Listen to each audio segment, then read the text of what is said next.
মধ্যপ্রাচ্যে ইরান এবং পশ্চিমাদের যুদ্ধের ব্যাপারে আমরা সবাই কমবেশি জানি। যুদ্ধ কারোরই কাম্য নয়, যদিও এই চাপিয়ে দেওয়া যুদ্ধে কিছু কিছু দেশ লাভবান হচ্ছে। এক্ষেত্রে আমরা সহজেই উল্লেখ করতে পারি রাশিয়ার নাম। চলুন একটু বিশ্লেষণ করা যাক।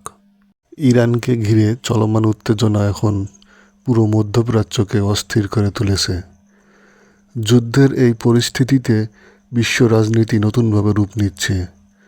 তবে এই সংঘাতের মধ্যে একটি গুরুত্বপূর্ণ প্রশ্ন উঠে আসছে, রাশিয়া কি এই যুদ্ধ থেকে লাভবান হচ্ছে? বর্তমান পরিস্থিতি বলছে রাশিয়া সরাসরি যুদ্ধে না থাকলেও পরোক্ষভাবে বেশ কিছু সুবিধা পাচ্ছে। প্রথমত, ইরান যখন পশ্চিমা চাপের মুখে পড়েছে, তখন রাশিয়া নিজেকে একটি শক্তিশালী মিত্র হিসেবে তুলে ধরেছে। এর ফলে মধ্যপ্রাচ্যে রাশিয়ার প্রভাব ধীরে ধীরে বাড়ছে। দ্বিতীয়ত, যুদ্ধের কারণে সামরিক সরঞ্জামের চাহিদা বেড়ে যাচ্ছে।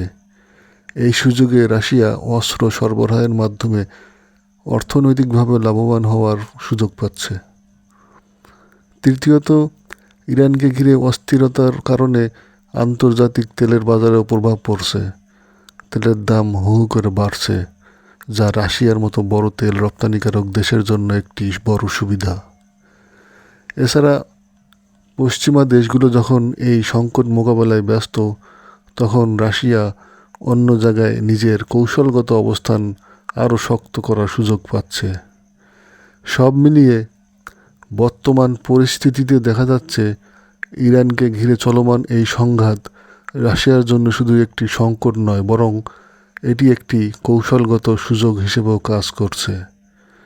রাশিয়া সরাসরি যুদ্ধ না করেও এই পরিস্থিতি থেকে নিজের প্রভাব, শক্তি এবং অর্থনৈতিক অবস্থান বাড়ানোর চেষ্টা করছে। এভাবেই চলমান যুদ্ধের মধ্যে রাশিয়া পরোক্ষভাবে লাভবান হচ্ছে।